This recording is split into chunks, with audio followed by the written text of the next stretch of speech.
Hello दोस्तों, मैं हूं रवि चौधरी और मैं आप सभी का पुनः स्वागत करूंगा। आप सभी के परिवार पार्थ अकेडमी में आप सभी मेरे साथ पढ़ रहे हैं। भारतीय सेना की रक्षक बैच आप सभी जानते हैं, मैं आप सभी को 24 मॉक टेस्ट कंप्लीट करा चुका था इस बैच में और प्रैक्टिस सेट नंबर 25 में मैं आप सभी का स्वागत करूंगा। और आप सभी जानते हैं भारतीय सेना का नोटिफिकेशन आउट हो चुका है। 12 मार्च से फॉर्म स्टार्ट हुए, 10 अप्रैल को फॉर्म की लास्ट तारीख दिया गया है। यदि कोई विद्यार्थी जो देवास क्षेत्र से संबंधित है, यदि वो अपनी ऑफलाइन तैयारी करना चाहता है और 2025 में अपने सपने को पूरा करना चाहता है, तो आप सभी जानते हैं, आप सभी की संस्था जो पार्थ अकेडमी ने फाउंडेशन रक्षक बैच को स्टार्ट किया है। ये रक्षक बैच बिल्कुल जीरो से हीरो के लिए स्टार्ट की गई, यानी जिस विद्यार्थी ने अभी तक बिल्कुल कभी बेसिक भी नहीं पढ़ा है, तो बिल्कुल बेसिक से हाई लेवल तक को हम लोगों ने इस बैच को स्टार्ट किया है। आप सभी जानते हैं 1 बजे से लगाकर तो 4 बजे तक इस बैच का टाइम है। दोपहर में ये बैच है। अगर आप चाहते हैं कि 2025 में आप सभी भारतीय सेना में अंतिम रूप से सिलेक्शन लेना चाहते हैं, तो इस बैच को आप ज्वाइन जरूर कर सकते हैं। वही विद्यार्थी हैं जो देवास क्षेत्र से संबंधित है। चलिएगा बिगर किसी देरी से क्लास की शुरुआत करेंगे आज की क्लास के पहले प्रश्न के साथ में। और पहला प्रश्न जो आप लोगों को आज की क्लास का देखने को मिलेगा, वो सवाल इस प्रकार से रहेगा। पहला सवाल है, राष्ट्रपति पद के चुनाव संबंधी विवाद को किसे निर्देशित किया जाता है? किसे निर्देशित किया जाता है यहां पर दिया गया है। यानी जब भी भारत में राष्ट्रपति के पद में किसी प्रकार का चुनाव, यानी भारत में राष्ट्रपति का पद है आप सभी जानते हैं, और राष्ट्रपति के पद में किसी भी प्रकार का यदि विवाद उत्पन्न हुआ, तो उस विवाद में अंतिम जो निर्णायक वोट रहेगा, जो निर्णय रहेगा, वो निम्नलिखित में से किस संस्था का साबित होगा। सबसे पहले संसदीय समिति आप सभी को देखने को मिलेगा, लोकसभा समिति यहां पर देखने को मिलेगा, या निर्वाचन आयोग यहां पर देखने को मिलेगा, या उच्चतम न्यायालय यहां पर देखने को मिलेगा। आप सभी जानते हैं कि जो अंतिम निर्णायक वोट होता है भारत के राष्ट्रपति के विवाद संबंधित, वो किसका देखने को मिलता है? वो हम लोगों को सुप्रीम कोर्ट का यहां पर देखने को मिलता है। आप सभी को याद होना चाहिएगा। यदि हम लोग सुप्रीम कोर्ट की बात करेंगे, आप सभी जानते हैं कि भारतीय संविधान के आर्टिकल क्रमांक 124 में हम लोगों को सुप्रीम कोर्ट यहां पर देखने को मिलता है। आप सभी को याद होना चाहिए। यदि निर्वाचन आयोग का यदि आर्टिकल पूछ लिया जाए, तो आप सभी को याद होना चाहिए कि आर्टिकल 324 में निर्वाचन आयोग का प्रावधान जो देखने को मिलेगा, और इसी में यदि भाग पूछ लिया जाए तो भाग 15 हमें देखने को मिलेगा। और वर्तमान में अगर पूछा जाएगा भारतीय सेना की तरफ से कि वर्तमान में मुख्य चुनाव आयुक्त यहां पर कौन चुन लिए गए हैं, तो यहां पर जवाब होगा ज्ञानेंद्र कुमार। कौन होंगे दोस्तों? ज्ञानेंद्र कुमार। यहां पर आप सभी को यहां पर नाम याद होना चाहिए। तो ये पूरा डाटा आप लोगों को याद होना चाहिएगा। यहां पर सवाल भी यही पैटर्न से सवाल पूछ लिया गया था, राष्ट्रपति के पद में चुनाव संबंधी विवाद को किसे निर्देशित किया जाता है? तो यहां पर सुप्रीम कोर्ट को यहां पर निर्देशित किया जाता है। सुप्रीम कोर्ट का प्रावधान आर्टिकल 124 में है, ये आप लोगों को यहां पर स्पष्ट रूप से याद होना चाहिएगा। जो निर्वाचन आयोग होगा वो आर्टिकल 324 में होगा, और इसी के साथ में यदि भाग पूछ लिया जाए तो भाग 15 में निर्वाचन आयोग का उल्लेख देखने को मिलेगा। और वहीं पर मुख्य चुनाव आयुक्त में संबंधित सवाल यदि पूछ लिया जाए तो ज्ञानेंद्र यहां पर जो कुमार होंगे। और वहीं पर मुख्य चुनाव आयुक्त, अगर मुख्य चुनाव आयुक्त पर यदि चर्चा कर लिया जाएगा तो दोस्तों कौन होंगे? तो दोस्तों याद होना चाहिएगा संजीव खन्ना। कौन होंगे दोस्तों? संजीव खन्ना होंगे। तो ये सारी बातें आप सभी को पहले वाले प्रश्न में यहां पर याद होना चाहिएगा। पहले वाले प्रश्नों का जो राइट आंसर देखने को मिलेगा ऑप्शन नंबर डी हम लोगों को यहां पर देखने को मिलेगा। मैं मान के चलूंगा आप सभी को समझ में आया होगा। प्रश्न जितना ज्यादा इंपॉर्टेंट नहीं था, लेकिन उसके बीच में जो कंटेंट हम लोगों ने पढ़ा वो ज्यादा इंपॉर्टेंट आप सभी की एग्जाम के लिए यहां पर होने वाला है। चलिएगा सवाल नंबर 2 पर चर्चा करेंगे। और सवाल नंबर 2 हम लोगों को इस प्रकार से देखने को मिलेगा, निम्नलिखित में से कौन सदन का सदस्य हुए बिना जो उसके अध्यक्ष के रूप में कार्य कर सकता है? यानी ये जो 4 पद या 4 प्रावधान आप सभी को भारतीय संविधान में जो देखने को मिलेंगे, जो इसमें से कौन सा ऐसा पद है जो संसद का सदस्य भी नहीं है लेकिन उस सदन का अध्यक्ष के रूप में कार्य कर सकता है। तो ये जो 4 ऑप्शन देखने को मिलेंगे आप सभी को, आइए इन चारों ऑप्शनों पर चर्चा करेंगे। पहले वाला प्रश्न है लोकसभा का अध्यक्ष, और आप सभी को याद होगा कि लोकसभा का जो लोकसभा का अध्यक्ष होता है वह सदन का सदस्य होना चाहिए। क्या होना चाहिए? वह सदन का सदस्य होता है। आप सभी को यहां पर याद होना चाहिएगा। यहां पर भारत का उपराष्ट्रपति, और इसी सवाल का जो बिल्कुल राइट आंसर देखने को मिलेगा वह भारत का उपराष्ट्रपति ही हम लोगों को यहां पर देखने को मिलेगा। भारत का उपराष्ट्रपति यदि भारत के सदन का जो भारतीय सदन है, सदन का यदि यह सदस्य भी नहीं है, यदि भारतीय सदन का सदस्य नहीं है, तो भी यह माननीय राष्ट्रपति भारत में राज्यसभा, जो कौन होगा दोस्तों, राज्यसभा का यहाँ पर अध्यक्ष के रूप में यहाँ पर कार्य कर सकता है। तो ये आप लोगों को यहाँ पर याद होना चाहिएगा। और संबंधित सवाल यदि भारतीय सेना में ये पूछ लिया जाएगा कि यदि भारत में उपराष्ट्रपति का प्रावधान, जो प्रावधान है भारत में उपराष्ट्रपति का जो प्रावधान है, ये कौन से आर्टिकल में देखने को मिलेगा? आर्टिकल क्रमांक 163 में हमें भारत का उपराष्ट्रपति यहां पर देखने को मिलेगा। अब यहां पर आप सभी को याद होना चाहिएगा, जो लोकसभा का अध्यक्ष होता है, अगर ये लोकसभा का जो भी अध्यक्ष होगा, जैसे वर्तमान में कौन है, अगर सवाल पूछा जाएगा कि वर्तमान में कौन है, तो जवाब हो जाएगा ओम बिरला। कौन होंगे दोस्तों? ओम बिरला होंगे। ओम बिरला वर्तमान में लोकसभा के अध्यक्ष हैं। पर मैं आप लोगों को यह जानकारी दे रहा हूं, यदि जो लोकसभा का अध्यक्ष होगा, लोकसभा का अध्यक्ष अपना त्यागपत्र किनको देता है? अपना त्यागपत्र कौन को देगा? तो जवाब हो जाएगा लोकसभा उपाध्यक्ष। कौन को देगा? जो भी वर्तमान में लोकसभा उपाध्यक्ष होंगे, लोकसभा उपाध्यक्ष को अपना त्यागपत्र यहां पर लोकसभा अध्यक्ष के माध्यम से दिया जाएगा। और यहीं पर सवाल पूछ लेगा कि जो भी लोकसभा उपाध्यक्ष होगा, ये लोकसभा उपाध्यक्ष अपना त्यागपत्र, यदि अपना त्यागपत्र देना चाहे, तो ये वर्तमान में जो भी हमारे पास में लोकसभा अध्यक्ष होंगे, लोकसभा अध्यक्ष को यहां पर जो अपना त्यागपत्र देगा। ये सारी बातें आप सभी को समझ में आना चाहिएगा।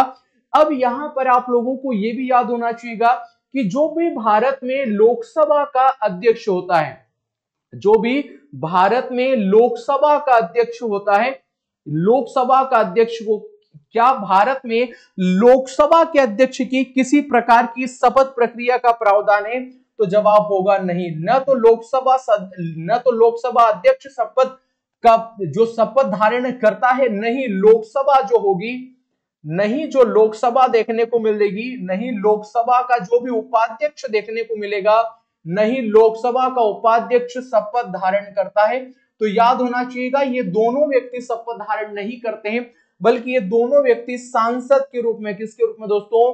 सांसद के रूप में पहले इनका शपथभार हो जाता है। इसलिए जब ये दोनों व्यक्ति को चुन लिया जाता है, तो यह व्यक्ति अपने अध्यक्ष के रूप में यहां पर शपथ धारण नहीं करते। ये सारी बातें आप लोगों को याद होना चाहिएगा।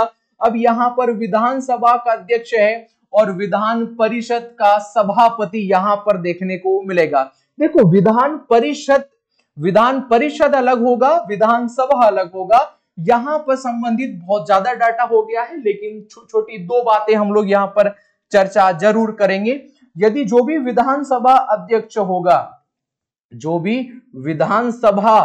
विधानसभा सदस्य होता है, आप सभी को याद होना चाहिए, जो उसके लिए न्यूनतम आयु, जो हमें 25 वर्ष की आवश्यकता लगेगी, या जो भी हमारे पास में विधान परिषद का अध्यक्ष होगा, कौन होगा दोस्तों? जो भी विधान परिषद का अध्यक्ष होगा, उसके लिए हमें 30 वर्ष की आयु की यहां पर आवश्यकता होगी। सेम एज इट इज यहां पर दो प्रक्रियाओं में हमें याद होना चाहिएगा कि जो भारत में राज्यसभा है, तो राज्यसभा का जो सदस्य बनने के लिए हमें 30 वर्ष की आवश्यकता होना चाहिएगा, यानी वह व्यक्ति 30 साल का होना चाहिए। और यदि वह व्यक्ति लोकसभा का सदस्य यदि बनना चाहता है तो उसके लिए 25 वर्ष की योग्यता उस व्यक्ति में होना चाहिएगा। तो ये सारी बातें आप लोगों को याद होना चाहिएगा। तो निम्नलिखित में से कौन सदन का सदस्य हुए बिना उसके अध्यक्ष के रूप में कार्य कर सकता है? तो वह भारत का उपराष्ट्रपति है।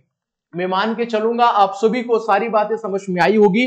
अब यहां पर जो भारत का उपराष्ट्रपति होगा, जो माननीय हमारे उपराष्ट्रपति होते हैं, यदि उपराष्ट्रपति को यहां पर अपने पद से यदि अपने पद से त्याग पत्र देना है तो आप सभी मुझे जवाब देंगे कि वर्तमान में यह जो भारत के उपराष्ट्रपति होते हैं वह भारत के उपराष्ट्रपति अपना त्याग पत्र किसको देते हैं? तो उपराष्ट्रपति जो भी अपना त्याग पत्र देंगे वो महामहिम राष्ट्रपति को देंगे। कौन को देंगे दोस्तों? वह महामहिम राष्ट्रपति को देंगे। और जो भारत में उपराष्ट्रपति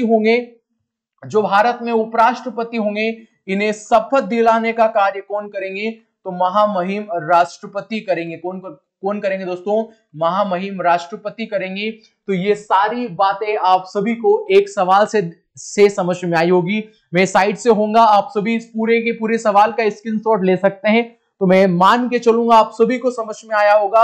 ऑप्शन नंबर बी हमारे सवाल का बिल्कुल राइट आंसर यहां पर देखने को मिलेगा। चलिएगा हम आगे बढ़ते हैं, सवाल नंबर 3 पर बढ़ेंगे।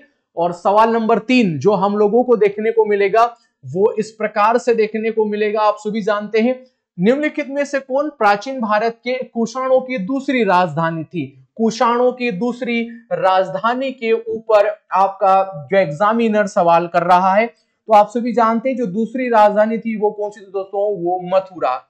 वो किसको बनाया था? कुषाणों ने मथुरा को बनाया था। तो जब भारत में कुषाण वंश था, कौन सा वंश देखने को मिला था? कुषाण वंश देखने को मिला था। इसकी 2 कैपिटल हमें देखने को मिली थी। एक कैपिटल हम लोगों को पेशावर, कौन सी देखने को मिली? पेशावर देखने को मिली। और एक हम लोगों को यहाँ पर मथुरा क्या देखने को मिली? 2 कैपिटल हमें हम लोगों को ये कुषाण वंश की देखने को मिलेगी। पहली कैपिटल मैंने आप लोगों को समझा जो कि पेशावर वर्तमान में यह पाकिस्तान में हम लोगों को देखने को मिलेगी। और सेकंड कैपिटल हम लोगों को मथुरा यहां पर देखने को मिलती है। तो 2 राजधानियां प्रमुख रूप से हमें देखने को मिलेगी। हम लोग बात करेंगे कि कुषाण वंश का यहां पर संस्थापक कौन हुआ? तो जवाब हो जाएगा कुजुल कड़फिसेस। कौन होगा? कुजुल कड़फिसेस। कुजुल कड़फिसेस जो होगा यहां पर आप लोगों को याद होना चाहिएगा, इसी कुषाण वंश का संस्थापक होगा कुजुल कड़फिसेस। के बाद में राजा कौन बना दोस्तों? तो जवाब हो जाएगा भीम कड़फिसेस। कौन बना? भीम कड़फिसेस। याद होना चाहिएगा भीम कड़फिसेस यहां पर दूसरा राजा बनता है। और जैसे ही भीम कड़फिसेस कुषाण वंश का यह दूसरा राजा बनता है उसी के बाद यह भारत में आप लोगों को याद होना चाहिए, यह भारत में सबसे पहले आप लोगों को याद होना चाहिएगा, सबसे पहले भारत में शुद्ध सोने के सिक्के, कौन से? शुद्ध सोने के कॉइन्स यदि भारत में सबसे पहले किसी के द्वारा चलाए गए तो वह कुषाण थे। फिर इसके बाद भारत में राजा कौन बनेगा? कनिष्क। कौन बनेगा दोस्तों? कनिष्क बनेगा। आप सभी जानते हैं कनिष्क को द्वितीय सिकंदर हम लोगों ने कहा था, सॉरी द्वितीय अशोक के नाम से यह प्रसिद्ध हुआ। सिकंदर नहीं, यहाँ पर ये भारत में अशोक के नाम से प्रसिद्ध हुआ था। भारत में रेशम मार्ग की जो खोज का श्रेय, रेशम मार्ग की खोज का जो श्रेय दिया जाता है वह कनिष्क को दिया जाता है। और कनिष्क के ही शासनकाल में हमें यहाँ पर जो चतुर्थ बौद्ध संगति हम लोगों को यहाँ पर देखने को मिलती है। तो कनिष्क के समय काल में हम लोगों को चतुर्थ बौद्ध संगति कहां पर देखने को मिलती है? कुंडन वन। कहां पर देखने को मिलेगी दोस्तों? कुंडन वन में हम लोगों को यहां पर देखने को मिलेगी। वर्तमान में कुंडन वन कहां पर पड़ेगा? जम्मू एंड कश्मीर में हम लोगों को यहां पर, यानी जब कनिष्क राजा था उसके समय काल में चतुर्थ बौद्ध संगति का जो हम लोगों को उसके समय काल में आयोजन यहां पर देखने को मिलता है। तो ये पूरा आप लोगों को याद होना चाहिएगा। ऑप्शन नंबर डी हमारे सवाल का बिल्कुल हम लोगों को यहाँ पर राइट आंसर देखने को मिलेगा। चलिएगा सवाल नंबर 4 पर बढ़ेंगे। और सवाल नंबर 4 जो हम लोगों को यहाँ पर इस प्रकार से दिया गया है, भारत में मयूर सिंहासन कौन लेकर गया था, यानी मयूर सिंहासन भारत में कौन आक्रांता भारत में लूट कर लेके गया था। आप सभी जानते हैं पहला ऑप्शन देखने को मिलेगा नादिर शाह, सेकंड ऑप्शन हम लोगों का अहमद शाह देखने को मिलेगा, मोहम्मद बिन तुगलक या चंगेज खां हम लोगों को यहाँ पर देखने को मिलेगा। अब जो चंगेज खां हुआ करता था, इसका शासन या पूरा जो क्षेत्र आप लोगों को याद होगा, पूरा मंगोल यानी मंगोलिया जो क्षेत्र है, उसी मंगोलिया में क्षेत्र में इसी का ही जो हम लोग एक तरीके से बोल सकते हैं जो शासन हुआ करता था। नादिर शाह भारत में 1739 में कब आया था? 1739 में नादिर शाह भारत में आता है। और जब ये भारत में आएगा, यह व्यक्ति भारत में इंटर कर रहा है। कौन भारत में इंटर कर रहा है? तो जवाब हो जाएगा नादिर शाह भारत में आने का प्रयास कर रहा है। और जो नादिर शाह भारत में आया, आप सभी को याद है कि उस समय मुगल शासक कौन हुआ करता था? मुगल शासक कौन हुआ करता था? जवाब हो जाएगा मोहम्मद शाह। कौन हुआ करता था? मोहम्मद शाह। ये आप लोगों को याद होना चाहिएगा। तो मोहम्मद शाह उस समय मुगल शासक था। यानी अगर आप लोगों से सवाल पूछ लेगा कि मयूर, यानी जब भारत में नादिर शाह का आक्रमण हुआ, नादिर शाह के आक्रमण के समय भारत में मुगल शासक कौन हुआ करता था? तो जवाब हो जाएगा मोहम्मद शाह हुआ करता था। और यही मोहम्मद शाह जो अंतिम मुगल शासक था, अंतिम मुगल शासक बना जो यह व्यक्ति मयूर सिंहासन पर बैठा था। क्योंकि इसी के बाद मयूर सिंहासन और इसी के साथ कोहिनूर हीरा, कौन सा दोस्तों? कोहिनूर हीरा। जो कोहिनूर हीरा रहेगा, यह कोहिनूर हीरा नादिर शाह अपने साथ में ईरान ले गया था। तो ये आप लोगों को पूरी जानकारी याद होना चाहिएगा। नादिर शाह भारत में 1739 में आता है। उस समय जब ये भारत में आएगा, उस समय मुगल शासक रहेगा मोहम्मद शाह। और मोहम्मद शाह के समय काल में ही हमें भारत में अंतिम रूप से मयूर सिंहासन और कोहिनूर हीरा देखने को मिला। उसके बाद में नादिर शाह अपने साथ मयूर सिंहासन, कोहिनूर हीरा दोनों अपने साथ में कहां ले जाता है? यह अपने देश में लेकर जाता है। ऑफलाइन वाले पार्ट के जितने भी स्टूडेंट आप सभी जानते हैं, हमने बेहद अच्छे तरीके से इस चीज को पढ़ा है। तो ऑप्शन नंबर ए हमारे सवाल का बिल्कुल यहाँ पर राइट आंसर हम लोगों को यहाँ पर देखने को मिलता है। तो पैटर्न भारतीय सेना का यही रहेगा। इतना ही लेवल आप लोगों को देखने को मिलेगा। अगर कोई विद्यार्थी ये चाहे कि हम ऐसे प्रश्न कराएं कि who is the founder of Mughaliya dynasty या मुगल वंश का संस्थापक कौन था, तो ऐसे नहीं पढ़ो तो मेरा सुझाव है। और ऐसे टीचर जहां पर आप लोगों को पढ़ा सकता है, तो भैया और भाइयों जाओ उनके पास पढ़ो। क्योंकि देखो इतना लेवल आएगा नहीं, क्योंकि लेवल अब बढ़ चुका है। जून के फर्स्ट वीक में एग्जाम है, तो अच्छा खासा लेवल देखने को मिलेगा। इतने भी सिंपल ना ही पढ़ लो जो कि आई ना परीक्षा में, ठीक है। लेवल एक अपना लेवल बना के चलो। ये मेरे जो 15 सवाल आप लोग देखिएगा, एक लेवल में एक अप्रोच के आप लोगों को देखने को मिलेंगे। मैं जो भी पैटर्न आप लोगों को यहाँ पर दे रहा हूं, यही पैटर्न आप लोगों को 2025 में जो जून के फर्स्ट वीक में आप सभी का भारतीय सेना में जो भारतीय सेना का एग्जाम है, उसमें आप लोगों को ये पैटर्न जरूर देखने को मिलेगा। तो ऑप्शन नंबर ए पर हम लोग गए। इसके बाद हमें देखने को मिलेगा, देखो सवाल इस प्रकार से है कि निम्नलिखित में से गोवा का मुख्यमंत्री चुना गया। पिछली बार सीएम से एक सवाल पूछ लिया गया था, के चंद्रशेखर राव क्या गोवा के सीएम है? तो जवाब होगा नहीं, प्रमोद सावंत है। बिल्कुल हाँ, प्रमोद सावंत वर्तमान में गोवा के सीएम। ये कहां के सीएम चुन लिए गए? तो दोस्तों गोवा के सीएम चुन लिए गए। आप सभी जानेंगे गोवा में कितने जिले पड़ते हैं। जिले कितने पड़ेंगे? 2 जिले हमें गोवा में मुख्य रूप से देखने को मिलेंगे। गोवा आप सभी को याद है कि गोवा पहले पुर्तगालीज के पास हुआ करता था। तो इन पुर्तगाली से आप सभी जानते हैं कि 1961 में हम लोगों ने ऑपरेशन विजय चलाया। कौन सा ऑपरेशन चलाया था? तो जवाब हो जाएगा ऑपरेशन विजय। और ऑपरेशन विजय कब शुरू किया गया था? 1961 में, आप सभी जानते हैं। और इसके माध्यम से हम लोगों ने गोवा को भारत में शामिल कर लिया। गोवा को हम लोगों ने कहां पर शामिल कर लिया था दोस्तों? भारत में शामिल कर लिया। और इसी के परिणाम स्वरूप 1987 में, ये डेट जरूर याद रख लीजिएगा, थोड़ा सा टफ है लेकिन पढ़ना तो पड़ेगा। 1987 में हम लोगों ने गोवा को क्या किया था? गोवा को भारत का हम लोगों ने 25वां, कौन सा दोस्तों? 25वां हमने इसे पूर्ण राज्य घोषित कर दिया। तो गोवा भारत का 25वां पूर्ण राज्य बन गया था। यह घटना हमें 1987 में देखने को मिलती है। और गोवा पहले पुर्तगालीस के पास में था, उसके बाद हम लोगों ने भारत में उसे शामिल कर लिया। तो हम लोग हमारे 5 सवाल कंप्लीट कर चुके हैं। आइए छठे प्रश्न की ओर बढ़ेंगे और छठा प्रश्न इस तरीके से देखने को मिलेगा। सवाल हमें इस तरीके से है कि यहां पर उड़ीसा उच्च न्यायालय के वर्तमान मुख्य न्यायाधीश के पद पर कौन बैठे हैं? एन रंगासामी, चक्रधर शरण सिंह, गणेश लाल या विश्वनाथ सोमदर। तो यहां पर चक्रधारी शरण सिंह। कौन दोस्तों? चक्रधारी शरण सिंह ही यहां पर ऑप्शन नंबर बी हमें देखने को मिलेगा। यही वर्तमान में जो हमें उड़ीसा होगा उसके मुख्य न्यायाधीश के पद पर देखने को मिलेंगे। पिछली बार एक गवर्नर और एक हाईकोर्ट के मुख्य न्यायाधीश में जरूर प्रश्न बना था। विश्वास रखिए, अगर आपने इस रक्षक बेस को यदि फॉलो किया है तो आप निश्चित तौर पर आप सभी 12 से 13 प्रश्न सही करने वाले हैं भारतीय सेना में।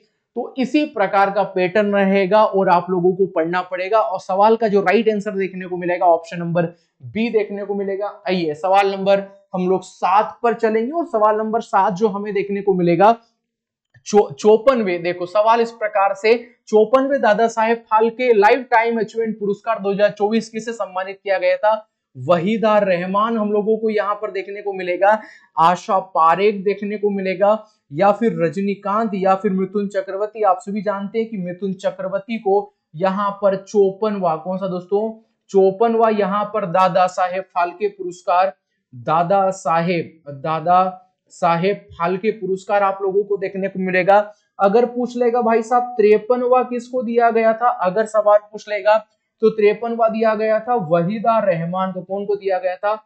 वहीदा रहमान को यहां पर दिया गया था। और ये जो दादा साहेब फाल्के पुरस्कार दिया जाता है इसमें कितनी राशि सम्मान पूर्वक दी जाती है? जवाब हो जाएगा 15 लाख रुपए। कितने लाख रुपए? 15 लाख रुपए यहां पर दिए जाते हैं।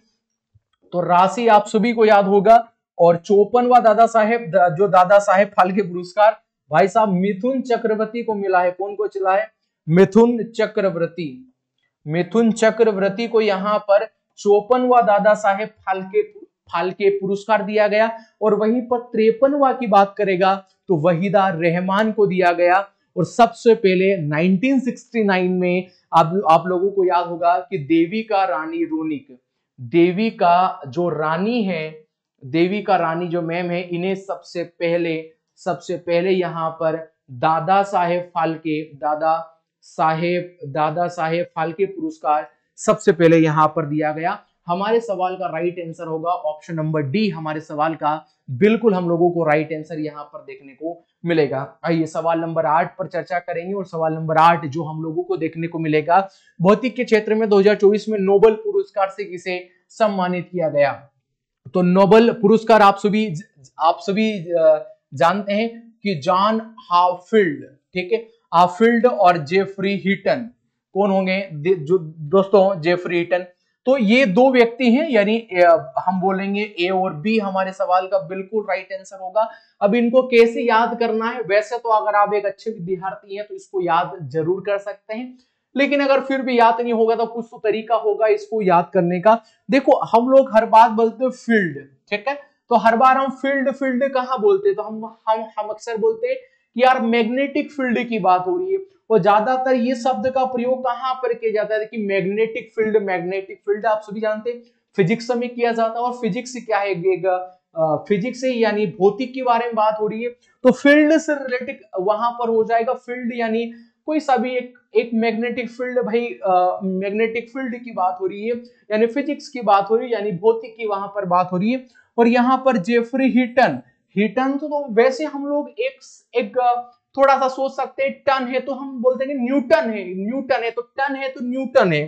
तो वैसे आप लोगों को याद हो जाएगा। तो ऑप्शन नंबर ए और बी सवाल का बिल्कुल राइट आंसर यहां पर देखने को मिलेगा। सवाल नंबर 9 पर चलेंगे और सवाल नंबर 9 हमें देखने को मिलेगा, जनवरी 2025 में कितने खिलाड़ियों को अर्जुन पुरस्कार से सम्मानित किया गया? कितने खिलाड़ियों को यहां पर सम्मानित किया गया है?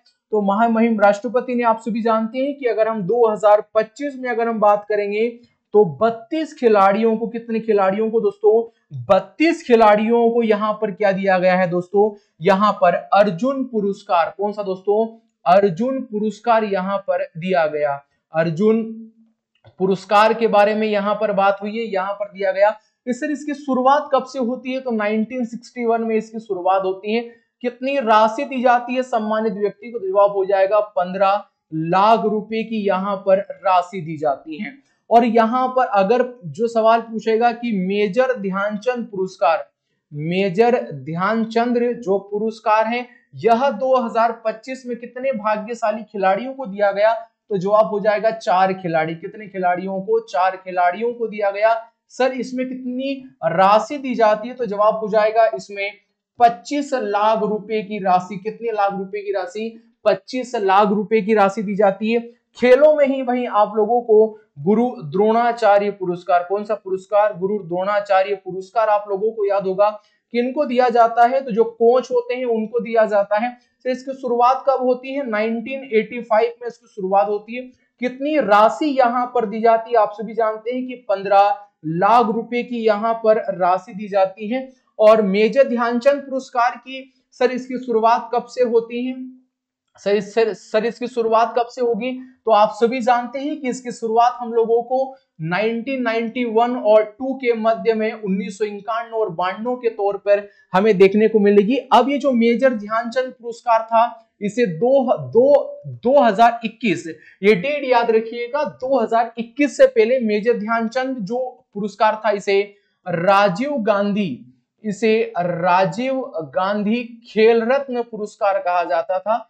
खेल रत्न पुरस्कार कहा जाता था। नरेंद्र मोदी जी की सरकार आती है, बाद में उन्होंने 2021 में जो राजीव गांधी खेल रत्न पुरस्कार था उसका नाम उन्होंने मेजर ध्यानचंद पुरस्कार यहां पर कर दिया गया। अब ये जो मेजर ध्यानचंद पुरस्कार सबसे पहले किसको दिया गया था? आप सभी जानते हैं कि विश्वनाथ आनंद। कौन को दिया गया था? विश्वनाथ आनंद जी को सबसे पहले, विश्वनाथ आनंद को सबसे पहले यह पुरस्कार यहां पर दिया गया था। तो मैं मान के चलूंगा आप सभी को पूरा डाटा याद है, पूरा डाटा ही आप लोगों को लिखना है।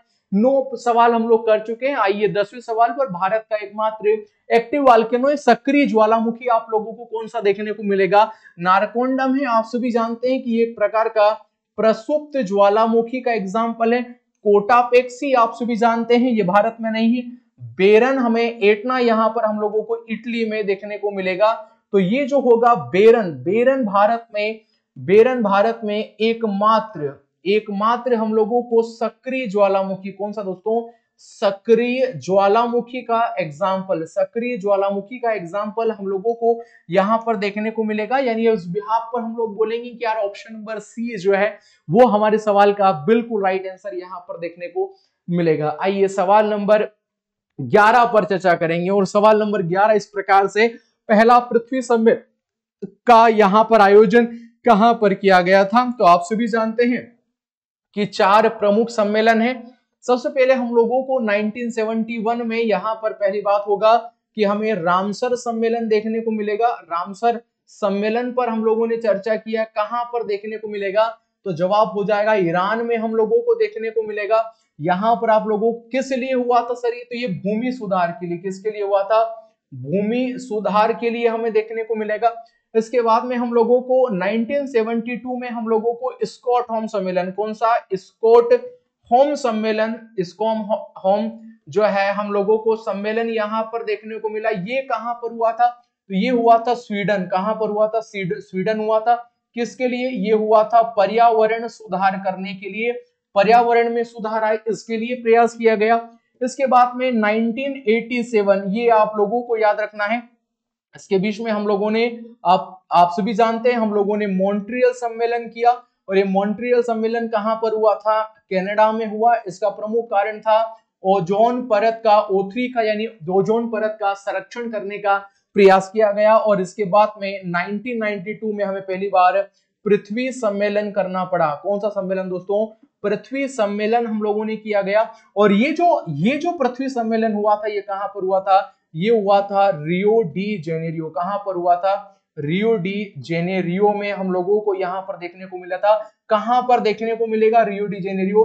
तो जवाब हो जाएगा ब्राजील। कहां पर देखने को मिलेगा? ब्राजील। अगर प्रमुख रूप से कारण पूछेगा क्या कारण था, तो जवाब हो जाएगा जलवायु परिवर्तन। कौन सा? जलवायु परिवर्तन वर्तन जो है हम लोगों को यहाँ पर देखने को मिलेगा। तो ऑप्शन नंबर सी पर जाएंगे। ये पूरा डाटा यार, एक दो फैक्ट पढ़ने से क्या होता है बताइए, एक दो फैक्ट वाले हम थोड़ी है यार, ऑफलाइन में आओ कभी आप मिलो हमसे, एक दो फैक्ट हम थोड़ी पढ़ेंगे। क्या है अगर मैं सवाल सीधा पढ़ कर आया और रीड जनरल, उससे क्या ही फायदा, टाइम वेस्ट नहीं हो। और सीधे सी बात है, ऐसा कंटेंट पढ़ो, ऐसी अप्रोच पढ़ो, यकीन मानिएगा 42 की क्वेश्चन की जगह 45 क्वेश्चन आप सभी भारतीय सेना में से ही करने वाले हैं। आइए सवाल नंबर हम लोग बात करेंगे, सवाल नंबर 12 पर। बेहद अच्छा सवाल है, यही अप्रोच रहेगा, यही कंटेंट रहेगा, इसी प्रकार से सवाल आएंगे। प्रयागराज महाकुंभ मेला 2025 में कब से कब तक आयोजित किया गया था? तो 13 फरवरी से लगाकर 26 फरवरी तक। ऑप्शन नंबर बी पर जाएंगे, यही हमारे सवाल का बिल्कुल राइट आंसर हो, क्योंकि पूछ सकता है लगभग 45 दिन तक हमें देखने को मिला। कितने शाही स्नान देखने को मिले, कितने प्रकार के शाही स्नान, कितने प्रकार के शाही स्नान हमें देखने को मिले? तो टोटल 6 शाही स्नान के साथ में 25 फरवरी यानी शुभ शिवरात्रि के उस पावन पर्व के दिन जो महाकुंभ था वो पूरी तरीके से समाप्त होता है। आइए सवाल नंबर हम लोग बात करेंगे 13, सवाल नंबर 13 पर जो चर्चा करेंगे। सवाल नंबर है कि निम्नलिखित में से किसे हाल ही में मिजोरम का राज्यपाल नियुक्त किया गया है? और आप सभी जानते हैं वर्तमान में मिजोरम के राज्यपाल के रूप में वीके सिंह किनको चुन लिया गया है? वीके सिंह को यहाँ पर चुन लिया गया है। तो ये नए यहाँ पर मिजोरम के राज्यपाल, ये नए मिजोरम के यहाँ पर राज्यपाल अपॉइंटमेंट हुए हैं। तो ये सवाल नंबर 13, ये जो 4 ऑप्शन है ये नहीं रहेंगे। यहाँ पर जो है लक्ष्मण प्रसाद जो आचार्य देखने को मिलेंगे, ये आसाम के, कहाँ के? ये आसाम के आप लोगों को देखने को मिलेंगे, ये आप लोगों को याद होना चाहिएगा। लेकिन वीके सिंह वर्तमान में जो मिजोरम के गवर्नर अपॉइंटमेंट हुए हैं, आप लोगों को याद होगा। चलिए अंतिम प्रश्न जो भी नहीं है, शायद अगला होमवर्क में मैं आप लोगों को दूंगा। भारत का संविधान पूर्ण रूप से तैयार हुआ था, आप सभी जानते हैं कि 26 जनवरी जो 1949 को यहाँ पर पूर्ण रूप से हम लोगों ने इसको स्वीकार कर लिया था। लागू नहीं हुआ था, बल्कि 26 जनवरी जो 1950 को यह लागू हो गया था, आप लोगों को यहाँ पर याद होगा। तो ऑप्शन नंबर बी हमारे सवाल का बिल्कुल राइट आंसर होगा। और पूछेगा भारतीय संविधान के लिए अंतिम बैठक का आयोजन कब किया गया था? तो अंतिम बैठक आप लोगों को याद होगा कि 24 जनवरी, तारीख याद रखिएगा, 24 जनवरी 1950 को हम लोगों को अंतिम बैठक यहाँ पर भारतीय संविधान के लिए देखने को मिलती है। और यह अंतिम प्रश्न आप सभी का होमवर्क के लिए, ये जो प्रश्न है मैं मान के चलूंगा आप सभी विद्यार्थी सवाल का जवाब देंगे, मैं आप सभी के जवाब का इंतजार करूंगा। सवाल है कि भारतीय संविधान के अनुच्छेद 1 में यह घोषणा की गई है कि इंडिया अर्थात भारत है राज्यों का संघ है, एकात्म विशिष्टताओं वाला संघीय राज्य, संघीय विशिष्ट वाला संघीय राज्य या संघीय राज्य। 4 ऑप्शन आप लोगों को देखने को मिलेंगे। यही सवाल आप सभी का होमवर्क रहेगा। मैं मान के चलूंगा मैंने जितने भी प्रश्न आप लोगों को समझाए आप लोगों को समझ में आएंगे। आप अच्छे तरीके से सभी को नोट्स करो, अच्छे से नोट्स बनाओ, रिवीजन करो और यकीन मानो कि 2025 में आप सभी का सिलेक्शन कोई नहीं रुक सकता। लेकिन हाँ, जो भी आपके छोटे या बड़े भाई जो भारतीय सेना की तैयारी करना चाहते बिल्कुल बेसिक लेवल से, तो मैंने आप लोगों को अभी जानकारी दिया है शुरुआती तौर पर कि हम लोगों ने भारतीय सेना के लिए एक फाउंडेशन रक्षक बैच को स्टार्ट किया है। यह रक्षक बैच भारतीय सेना में बिल्कुल बेसिक लेवल से हम लोगों ने स्टार्ट किए। इसका मैंने आप लोगों को टाइम बताया, 1 बजे से लगाकर 4 बजे तक ये बैच, 3 घंटे हम दबा के पढ़ेंगे, दबा के सारे सब्जेक्ट को हम लोग कंप्लीट करते हैं। आप सभी ने पार्थ एकेडमी देवास का नाम सुना होगा, आप सभी को लाल गेट पर आना होगा, वहीं पर आप सभी की संस्था पार्थ एकेडमी, तो जो पार्थ एकेडमी है, आप सभी समय का ध्यान रखें। 1 से 4 के बीच में ये बैच है, फाउंडेशन रक्षक बैच हम लोगों ने भारतीय सेना के लिए स्टार्ट किया है। पिछली भर्तियों में आप रिकॉर्ड हमारा बिल्कुल देख सकते हैं, स्वर्णिम इतिहास में शायद लिखा जा सकता है। बेहद कम समय में सर्वाधिक बच्चों को अपने सपनों को साकार जो कराने के लिए यदि कोई संस्था आ गया है तो आप सभी की संस्था पार्थ एकेडमी है। चलिएगा, मिलेंगे हम लोग प्रैक्टिस सेट नंबर 26 या 27 के साथ में। तब तक के लिए जय हिंद,